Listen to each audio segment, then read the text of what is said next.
오늘 민수기 강의 46번째 시간입니다. 반역 그리고 또 반역이라는 제목으로 민수기 25장 1절에서 5절까지 말씀으로 같이 하나님 말씀 상고하겠습니다. 우리가 지난주까지 22장부터 걸쳐서 24장까지 총 3장에 걸쳐서 이 발람의 이야기를 살펴봤습니다. 모압 왕이었던 발락이 메소포타미아에 있던 발람을 이 사람 주술사죠. 초청해서 이스라엘 백성들을 저주하는 시도를 3차례에 걸쳐서 하는 장면을 살펴봤습니다.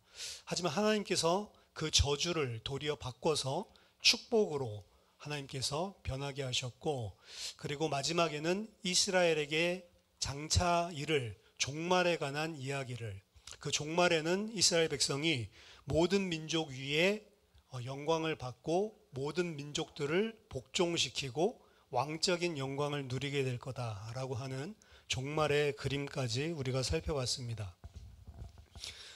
오늘은 그 사건이 끝나고 나서 25장에 등장하는 사건인데요. 크게는 2가지로 나뉘어져 있습니다. 이 두 이야기인데 오늘 그 중에 첫 번째 이야기부터 함께 연결되어 있는 이야기인데요. 살펴보도록 하겠습니다.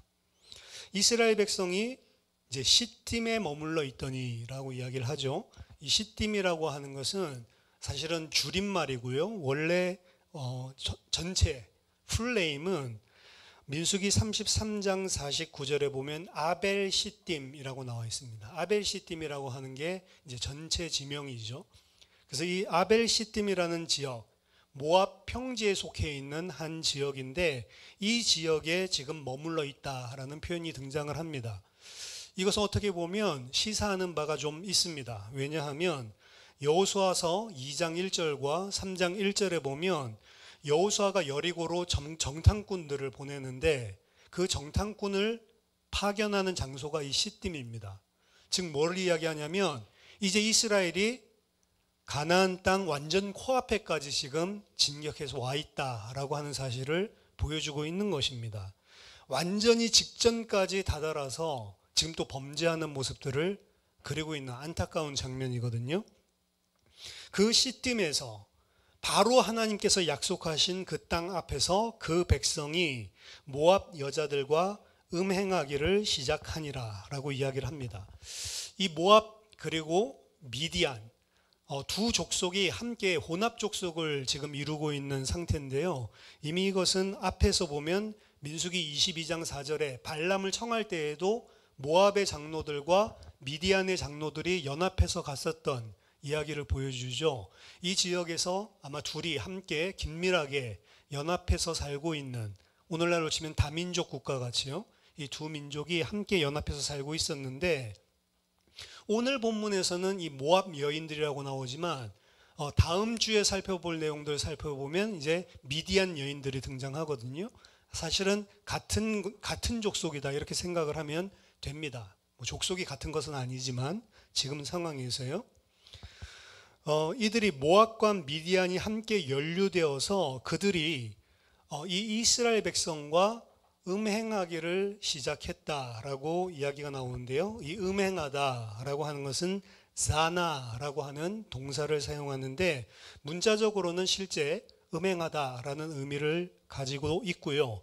구약의 많은 부분들, 이사야서 57장 3절, 예레미야 2장 20절, 에스겔서 16장 15절, 호세아서 2장 70절 이런 데 보면 같은 그냥 음행하다라고 써 있지만 어떻게 깨달으냐면 우상 숭배하다.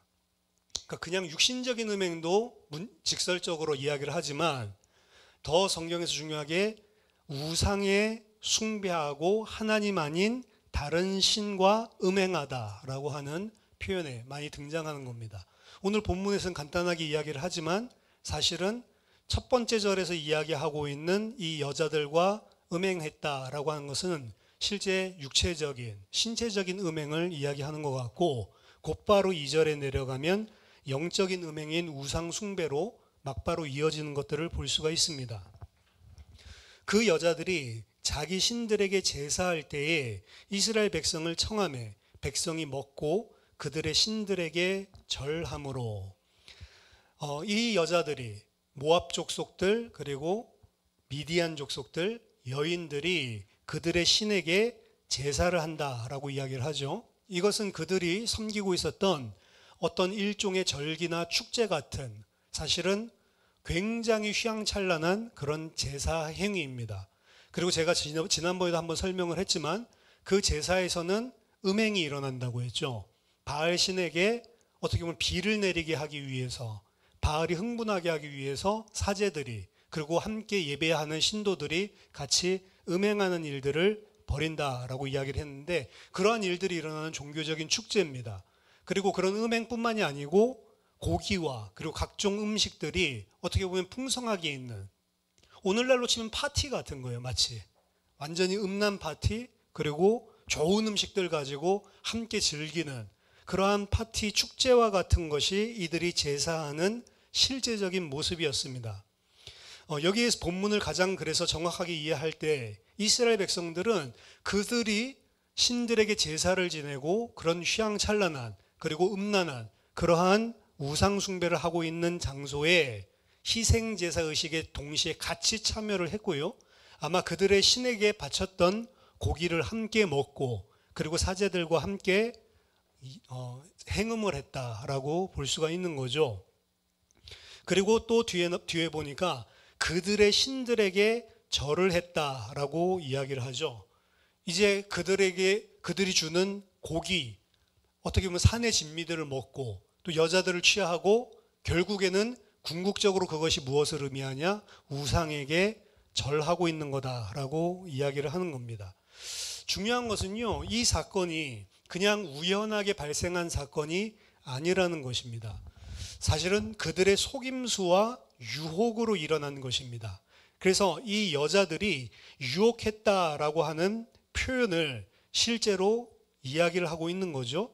민수기서 25장 18절에 보니까요. 35장 18절에 보니까 25장 18절에 보니까 오늘 본문 아니고 다음 주에 볼 본문인데, 이는 그들이 속임수로 너희를 대적하되 부올의 일과 미디안 지휘관의 딸 곧 부올의 일로 연병이 일어난 날에 죽임을 당한 그들의 자매 고스비의 사건으로 너희를 유혹하였습니다.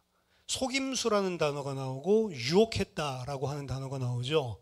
그냥 이게 우연하게 발생한 사건이 아니고 이들이 일부러 이스라엘 백성들을 속였고 그들을 유혹했다라고 알 수가 있습니다.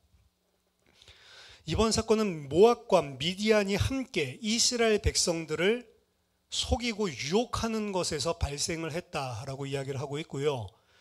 발락 왕이 이 발람을 통해서 저주하려고 했던 사건은 어떻게 보면 모압이 주동적이었다고 한다면, 이번 사건은 나중에 다음 주에 살펴볼 부분을 보면 미디안이 이번에는 상당히 주요한 역할들을 주도하고 있었음을 볼 수가 있습니다. 민수기 31장을 보면 이스라엘 백성들이 그래서 이 미디안과 전쟁을 펼치고 승리하는 장면이 등장을 하는데, 여기서 주목해서 봐야 될 것은 이스라엘이 전쟁에서 승리해서 미디안의 5 왕을 죽였다라는 그런 언급이 나오는데, 그 5 왕을 죽이는 사건의 다른 이름이 하나가 튀어나오는 것에 주목을 해야 됩니다. 민수기 31장 6절로 8절 보면 모세가 각 지파에 1000명씩 싸움에 보내되 제사장 엘르아살의 아들 비느하스에게 성소의 기구와 신호 나팔을 들려서 그들과 함께 전쟁에 보내매 그들이 여호와께서 모세에게 명령하신 대로 미디안을 쳐서 남자를 다 죽였고 그 죽인 자 외에 미디안의 5 왕을 죽였으니 미디안의 왕들은 에위와 레겜과 수르와 후르와 레바이며 또 부올의 아들 발람을 칼로 죽였더라. 그럼 미디안과 전쟁을 벌이는데 그 미디안 족속들 중에 누가 있어요? 또 발람이 있는 거죠. 발람이 메소포타미아로 안 돌아간 거고 그 자리에 있었다는 것을 보여줍니다. 더 중요한 것은 발람이 메소포타미아로 안 돌아가고 그곳에 거주하고 있다가 죽임을 당한 게 아니고요. 민수기 31장 16절 보면 보라, 이들이 발람의 꾀를 따라 이스라엘 자손을 부올의 사건에서 여호와 앞에 범죄하게 하여 여호와의 회중 가운데에 연병이 일어나게 하였느니라. 그냥 모압 여성들이 그리고 미디안 여성들이 그냥 유혹하고 속인 게 아니고 그 배후에 발람의 꾀가 있었다라고 이야기를 하죠. 이 사실은 계시록 2장 14절에서도 동일하게 등장을 합니다. 버가모에 보내는 편지인데, 그러나 내게 두어 가지 책망할 것이 있나니 거기 내게 발람의 교훈을 지키는 자들이 있도다. 발람이 발락을 가르쳐 이스라엘 자손 앞에 걸림돌을 놓아 우상의 제물을 먹게 하였고 또 행음하게 하였느니라. 이게 그냥 단순하게 그들이 제사를 지낸 것이 아니고 그 자리에서 이스라엘 백성을 음행하고 넘어지도록 하기 위해서 일부러 고의적으로 벌인 사건이다라는 사실을 성경은 분명히 하고 있습니다. 발람이 이 일을 했다. 그럼 왜 발람이 이런 일들을 벌였을까요? 발람은 하나님의 말씀을 통해서 하나님이 누군지를 명확하게, 어떻게 보면 계시를 직접 신탁을 받았던 사람입니다. 그리고 그 말을 바꾸지 않았어요. 변개하면 어떻게 될 거다라고 하는 두려움도 가지고 있는 자였습니다. 그래서 겉으로는 하나님의 말씀을 그대로 대언하는 것을 보여줬고요. 하지만 1차, 2차, 3차에 걸쳐서 지속적으로 이스라엘을 저주하기 위해서 힘을 썼죠. 이유는 왜 그러냐? 하나님이 원하는 게 아니라는 걸 알지만 발람은 뭐를 노려요? 은금 패물들을 노리고 있어요. 그것들을 차지하기 위해서. 근데 이제 맹탕 헛손질하고 메소포타미아로 돌아가게 생겼죠. 그래서 아마도 발람이 남아서 한 가지 묘책을 낸 것 같습니다. 하나님은 변하지 않으니 누구를 변하게 해야 돼요? 이스라엘 백성들을 변하게 해야 된다. 그래서 이스라엘 백성들이 저주받을 수밖에 없게끔 하나님은 언약을 절대로 안 깨트리고 신실하신 분이고 후회하지 않고 마음이 바뀌지 않고 거짓말을 시건치 않는 분이시니 누구를 바꿔야 돼요? 이스라엘 백성들이 언약을 깨트리게 만들어야 된다. 똑똑한 인물이죠. 그래서 결국에 돈 받았겠죠. 돈은 받았는데 어떻게 됐어요? 죽임을 당했다. 이렇게 이야기가 진행되는 겁니다. 이스라엘이 바알 부올에게 가담한지라. 이제는 그들이 섬기는 신들에게 절했다라고만 나오는데 그 신이 바알 부올이다라고 이야기를 합니다. 바알은 여러분 잘 알지만 가나안의 어떻게 보면 최고 신이죠. 가나안의 신을 바알이라고 부르는데 이 바알 신은 한 지역에서 섬기는 것이 아니라 여러 지역에서 섬길 때 그 지명에 이름을 붙여서 바알 부올, 그러면 바알을 누가 섬기냐면 부올 지역의 사람들이 섬기는 바알, 이렇게 보는 겁니다. 그래서 사무엘하 13장 23절에서는 바알 하솔 이렇게 나오는데 그건 하솔 지역에 있는 사람들이 섬기는 바알, 바알 헤르몬, 사사기 3장 3절 헤르몬 지역에 사는 사람들이 섬기는 바알. 그러면 오늘 이 바알을 섬기는 사람, 이 지역은 어디라고 이야기하냐면 부올이다라고 이야기를 합니다. 이 부올이다라고 하는 것은 상당히 중요한 장소입니다. 왜냐하면 바로 24장에서 세 번째 하나님의 신탁을 받은 곳, 그리고 네 번째 종말을 이야기한 곳, 이곳은 무슨 주술을 써서 받은 게 아니죠. 여호와의 영이 그냥 일방적으로 임해서 하나님께서 주신 신탁이었죠. 그곳이 어디냐? 부올이란 말이에요. 그 부올에서, 그 자리에서 하나님께서 발람의 온갖 저주를 축복으로 바꾸고, 그리고 이스라엘의 영광스러운 종말에 대해서 하나님께서 분명하게 말씀으로 선포하셨던 메시아적 통치의 영광스러움을 이야기하셨던 바로 그 장소에서, 하나님이 저주를 축복으로 바꾼 그 장소에서 이스라엘 백성들이 뭐 하고 있는 거냐? 바알에게 절하고 있는 것입니다. 여기 보면 바알 부올에게 가담한지라라고 이야기가 나오는데요. 이 가담했다라고 하는 이 단어는 짜마드인데요. 그럼 나를 묶다, 매다라고 하는 소리입니다. 자기 자신을 누구와 묶었냐? 바알 부올과 함께 묶었다. 언약적인 관계를 하나님과 깨트리고 누구에게 자신을 메었냐? 바알 부올에게 메었다라고 하는 거죠. 그래서 이 사실은 아이러니합니다. 하나님은 저주를 복으로 바꾸시는 일을 하시는 것들을 바로 전장에서 보여주고 있는데, 그 장소에서 이스라엘 백성들이 하나님을 반역하고 자기 자신들을 누구에게 복속시켜요? 바알에게 복속시키는 장면을 함께 보여주고 있는 겁니다. 그래서 오늘 사건은 출애굽기 32장에 황금 송아지죠. 금송아지를 숭배하며 우상 숭배했었던 이 사건이랑 상당히 유사한 행위이기도 하고, 어떻게 보면 더 나아가서 더 큰 죄를 짓고 있는 것 같습니다. 적어도 금송아지를 할 때는 이것이 여호와다라고, 사실 여호와 아닌데 그래도 여호와다라고 다른 신이 개입을 안 했죠.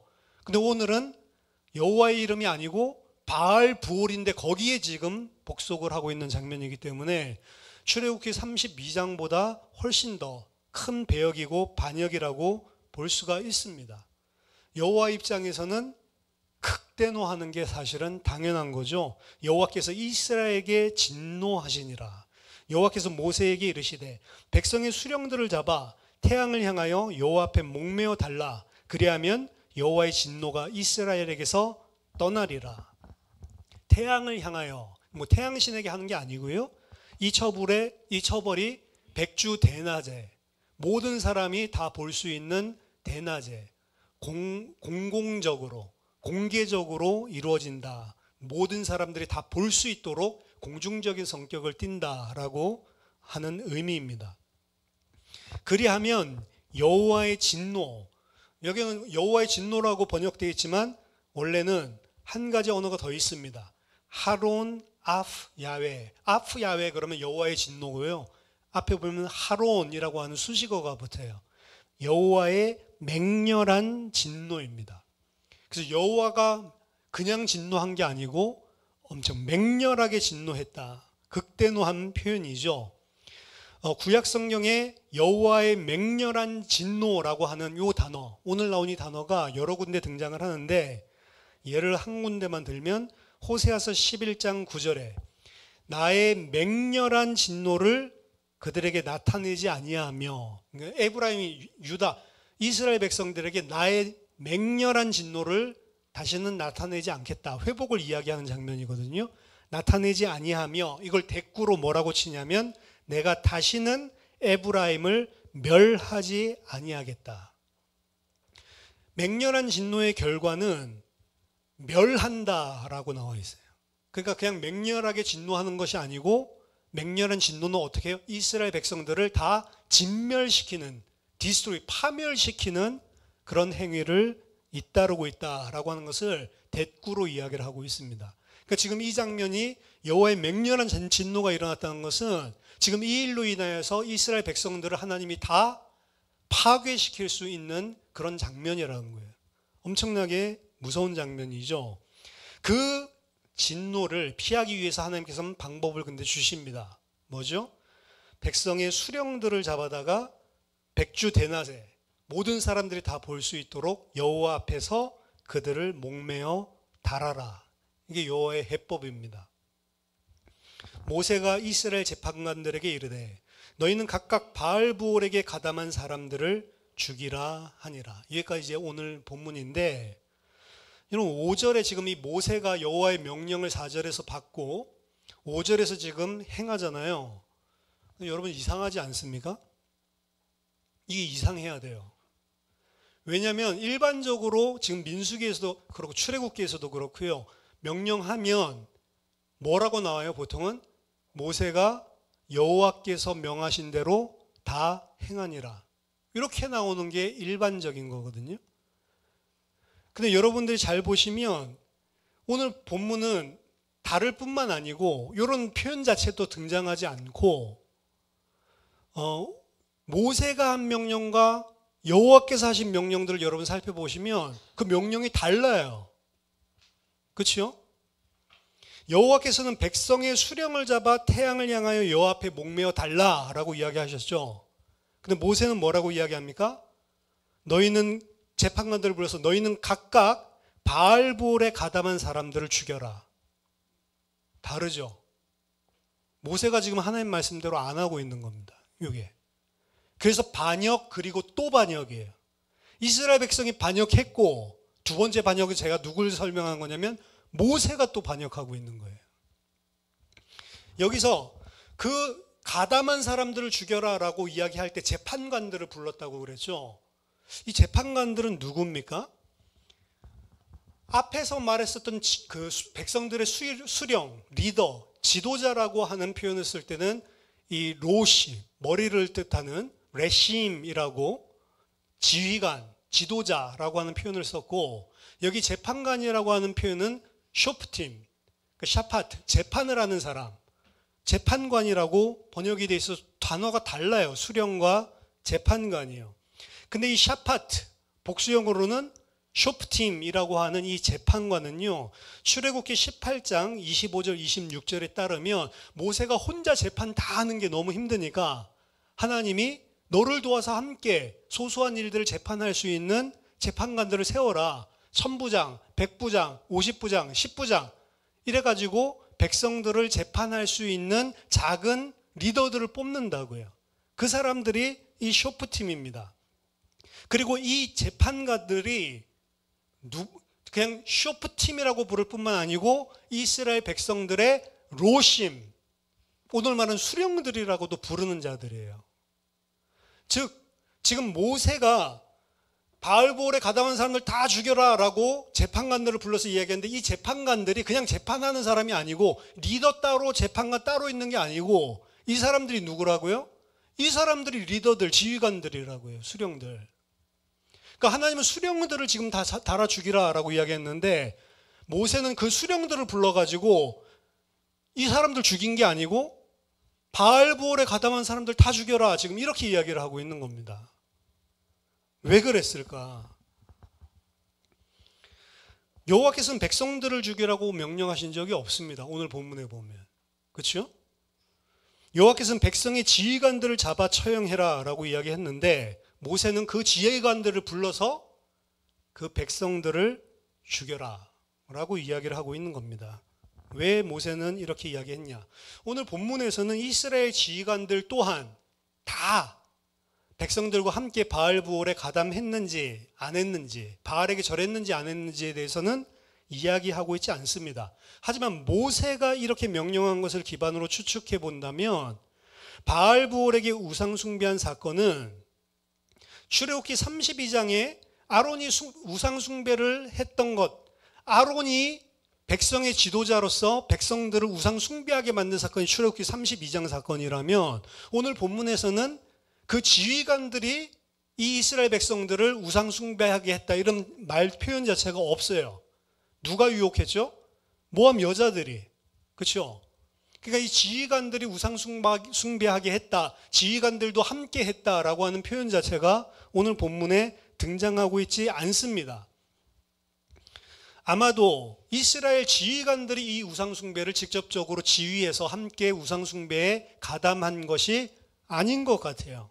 그런데 하나님은 바알부올에게 우상 숭배한 자들을 죽여라 라고 하지 않고 뭐라고 말씀하시죠? 그 지휘관들을 죽여라 라고 명령을 하시는 겁니다.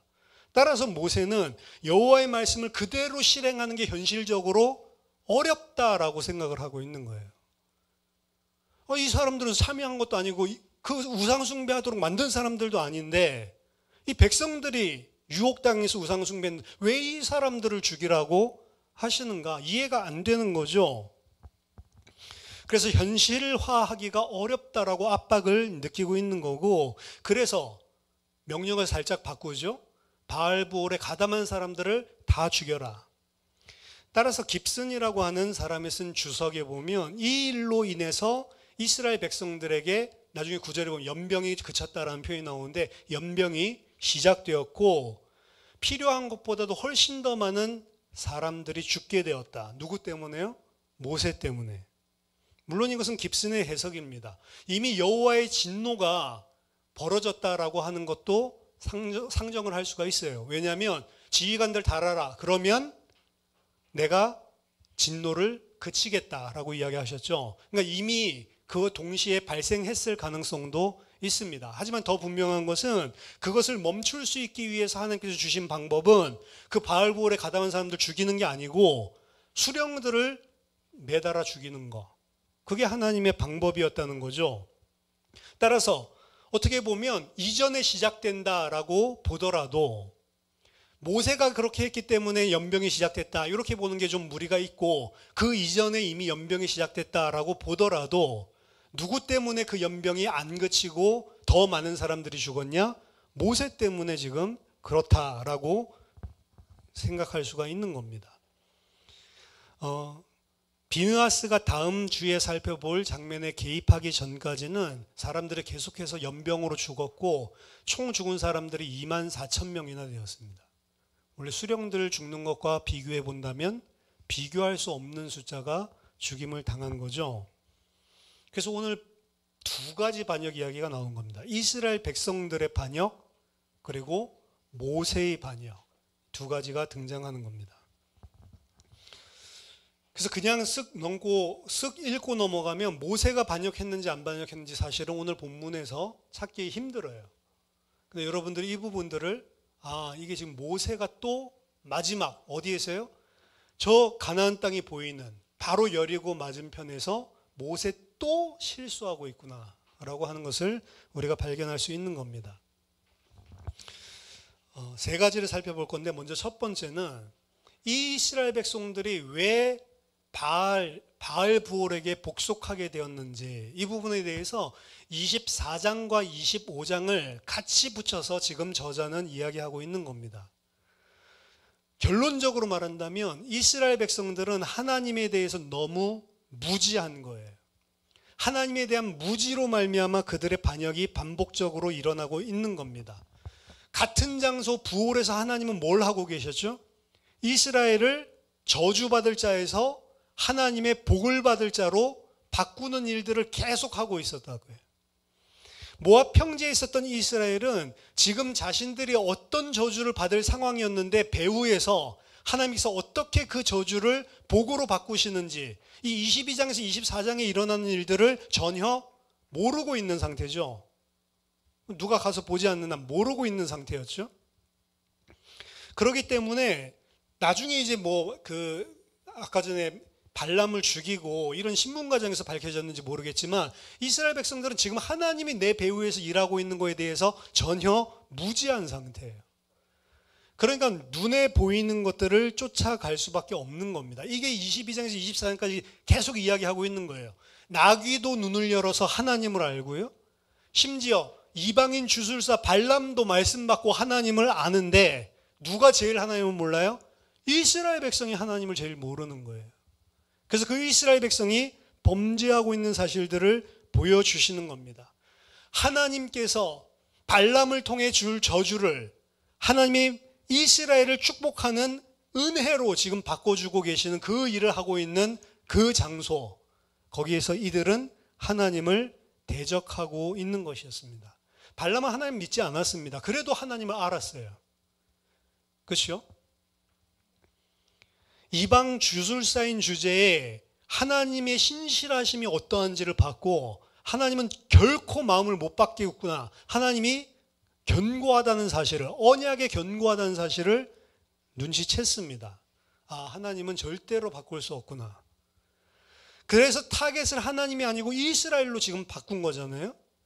이스라엘은 유혹하자마자 막바로 하나님에게서 등을 돌려버립니다. 어떻게 보면 하나님께서 진노하실 만하죠. 그렇게 보호하고 그렇게 하나님이 애를 쓰고 그렇게 축복하시려고 일하고 계시는데 그 하나님 딱 버리고 뭘 쳐다보고 눈이 뒤집어져요? 여자들과 고기 쳐다보고 40년 동안 만나만 쳐다보고 있다가 그 축제에 가가지고, 그렇죠? 고기 쳐다보고 산의 진미를 쳐다보니까 뭘 쫓아가요? 고기 쫓아가는 거예요.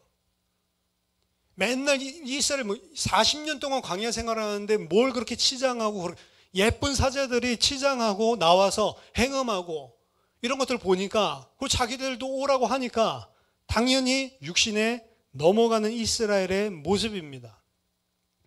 이방인은 여러분 고기 못 먹어서 불평할 수 있어요. 이방인은 고기 못 먹어서 더 고기 쳐다봤을 때 눈 뒤집힐 수 있단 말이에요. 왜? 이방인이니까. 하나님 모르는 자들이니까. 하지만 이스라엘은 그 하나님을 안다면 곡이 없어도 불만하면 안 되는 게 이스라엘 백성입니다. 왜? 하나님께서 진짜 좋은 것, 하나님께서 진짜 영원한 것을 주시기 위해서 지금도 일하고 있는 게 하나님이란 말이에요. 이스라엘 백성의 모습이 우리 모습이랑 똑같은 겁니다. 우린 쳐다보고 지금 내가 생각하는 뭔가를 얻지 못하면 그것 때문에 힘들어하고 그것 때문에 낙심하고 불평하고 있는 이 이스라엘이란 말이에요. 하나님은 뭐 하고 계시는데요? 하나님은 눈에 보이지 않게 지금 나에게 가장 좋은 복을 주시기 위해서 일을 하고 계시는데 그 하나님 모르고 당장 고기 쳐다보면 그대로 눈 뒤집히는 게 이스라엘 백성이라는 이야기죠. 여기에서 신자 불신자가 차이 나는 겁니다. 불신자는 불평 원망할 수 있어요. 왜? 그들을 위해 영원한 것을 하나님께서 준비하고 계시지 않으니까. 근데 신자는 불평 원망할 자격이 없는 겁니다. 왜? 하나님께서 가장 좋은 것을 주시기 위해 지금도 일하고 있으니까. 그 불평 불만하는 건 단순하게 환경 탓하는 게 아니고 하나님을 안 믿는 거예요. 그래서 그걸 보고 죄라고 하는 겁니다. 두 번째입니다. 오늘 모세의 반역 등장을 했죠. 모세가 생각한 거는 이거예요. 바알볼의 가담한 자들을 죽여야지 왜 엄한 지휘관들을 죽이냐. 이게 모세의 생각입니다. 그렇죠? 모세가 지휘관들을 안 죽였다는 그 이유가 그 다음 주 살펴볼 부분에 나와요. 그 지휘관 중에 한 명이 미디안 여자를 데리고 이스라엘 진영으로 들어오거든요. 모세는 지금 실제적으로 하나님께서 내리고 있는 판결에 하나님께서 주시는 해결책에 동의를 하고 있지 않은 겁니다. 왜 그러냐면 지휘관들 보니까 우상숭배 하는 사람들이 너무 많아. 근데 왜 이 사람들을 다 죽여야 되냔 말이에요. 하나님의 자리, 자신이 심판자로 쓴 거죠. 내 생각에 맞다 안 맞다가 아니고 내 생각 내려놓고 하나님께서 하신 것이 무조건 맞다라고 하는 생각이 있어야 되는데 인간은 그렇지가 못한 것입니다. 40년 동안 하나님께서 그를 통해서 역사하신 것들을 보고 하나님이 누구신지를 아는 모세인데도 불구하고 자기 생각이랑 판단이랑 안 맞으니까 하나님 생각을 안 따라가요. 이게 인간의 죄거든요. 우리들은 내가 판단하고 내가 생각하는 것이 옳다라고 생각하는데 모세 생각이 옳습니까? 안 옳습니까? 인간적으로 본다면 논리적이고 합리적이고 충분히 객관적으로 옳아요. 근데 하나님 봤을 때는 틀렸단 말이에요.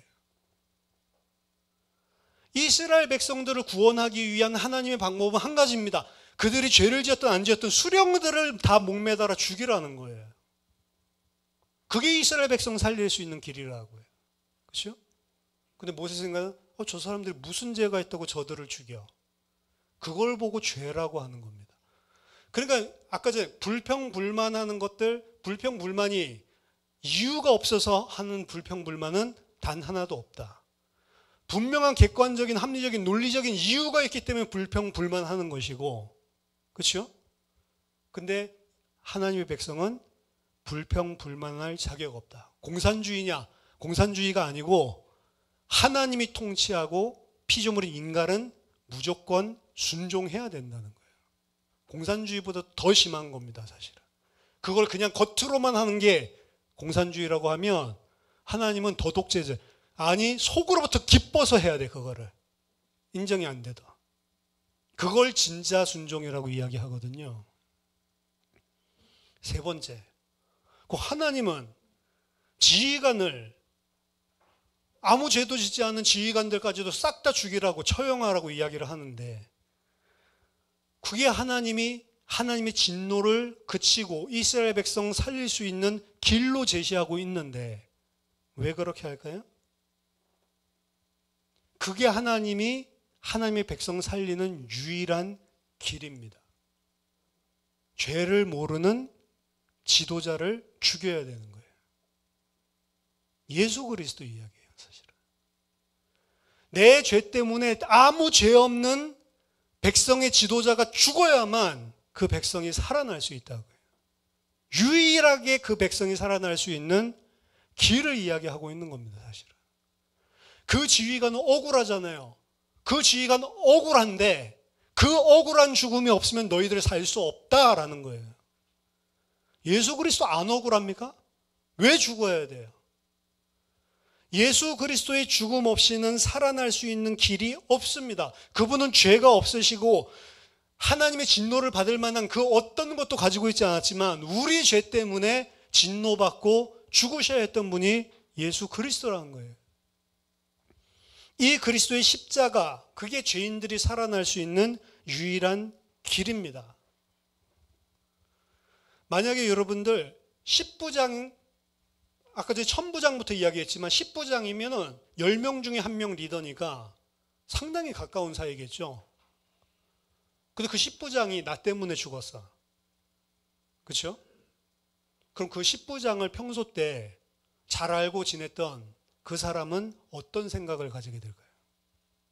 내가 바알보올에 가담하고 왔는데 하나님이 나를 죽이는 게 아니고 누굴 죽여요? 10부장을 죽이고 연병이 그 10부장이 죽을 때 딱 멈춰. 그리고 자기가 살았단 말이에요. 그럼 그 사람은 어떤 마음이 들까요? 10부장이랑 함께 갔는데 그 사람 죽였다 이러면은 별 마음이 없겠죠. 근데 함께 가지도 않았는데 내가 지금 연병 걸려서 죽게 생겼는데 이 사람을 죽이더니 내가 나았어. 내가 살았어요. 그럼 이 사람은 서로 다 아는 가족들일 건데 그 가족들을 쳐다볼 때 그 사람을 생각할 때 무슨 마음이 들겠죠? 빚진 자의 심정이 들 수밖에 없는 겁니다. 당연한 거 아니에요? 아, 그게 하나님이 죽이라고 해서 잘 죽었다 이렇게 생각할까요? 아닙니다. 완전히 자기 자신 때문에 죽었구나. 그 심정 가지게 되는 게 당연한 거 아닙니까? 이와 유사한 겁니다. 예수를 통해서 우리가 살아났다. 예수가 나 대신 죽었다라고 하는 것은 예수에게 빚진 심정을 가질 수밖에 없는 거예요. 그 심정이 없고 예수가 이제 내 모든 죄 용서했으니 나 이제 아무렇게나 살아도 죄에서 해방됐구나. 이거는 예수 믿는 게 아니란 말이에요. 진짜 예수 믿는 자는 그래서 절대로 방종하면서 살 수 없는 것입니다. 진짜 예수를 믿는 자라면 예수 그리스도의 십자가의 빚진 자의 심정으로 내가 이제 그분 때문에 살아야 되겠다라고 방향을 맞추는 게 당연한 거란 말이에요. 어떻게 보면 민수기 25장을 통해서 하나님께서는 이스라엘 백성에게 그 대속의 의미가 무엇인지를 가르쳐주고 싶은데 그래야만 살아나니까. 근데 누가 가로막았어요? 모세가 자기 생각을 가지고 가로막은 것입니다. 하나님께서 이루실 구원은 사실은 논리적이고 합리적인 심판에 의한 게 아니에요. 어떻게 보면. 왜? 우리를 죽여야 되는데 예수 그리스도를 죽였으니까. 죄 있는 자를 위해 죄 없는 자를 죽인 심판이었기 때문에 그렇습니다. 근데 그게 우리가 받은 구원이라고요. 하나님 우리에게 뭘 심어놓고 있는 거예요? 그 은혜와 사랑이 무엇인지 알고 빚진 자의 심정으로 그 은혜와 사랑이 무엇인지를 알고 이제는 하나님께 절대적으로 순종하는 그의 백성으로 자발적으로 우러나와서 그렇게 살기를 원해서 그 모든 드라마를 펼쳐가는 거 아니겠어요? 우리가 어떻게 보면 이 이스라엘 백성들, 바알보올에 가담했던 이스라엘 백성들이고 우리가 어떻게 보면 복음을 안다고 하나님 말씀 안다고 하면서 이 모세와 같은 사람처럼 생각하고 판단하고 움직이고 있는지 모르겠습니다. 그래서 그것을 보고 본문은 반역이라고 이야기하고 있는 거예요. 저와 여러분들이 진짜 그리스도의 십자가의 의미를 담고 하나님께 마음으로부터 우러나오는 순종하는 아들들이 되기를 예수 그리스도 이름으로 축원합니다. 기도하겠습니다. 살아계신 하나님 아버지 은혜를 감사드립니다. 나 자신이 바알보올에게 우상 숭배했던 이스라엘의 백성이고 나 자신이 합리적인 객관적인 판단으로 하나님의 자리에 서서 하나님의 말씀을 무시한 모세였음을 고백합니다. 주님 우리의 죄악을 용서하여 주시고 하나님께 온전한 순종을 할 수 있는 주의 백성 될 수 있도록 은혜를 허락해 주시옵소서. 남은 일생 예수 그리스도의 십자가의 빚진 자의 심정으로 당연한 순종하는 아들로 살아갈 수 있도록 우리에게 믿음을 더하여 주시옵소서. 예수 그리스도 이름으로 기도하옵나이다. 아멘.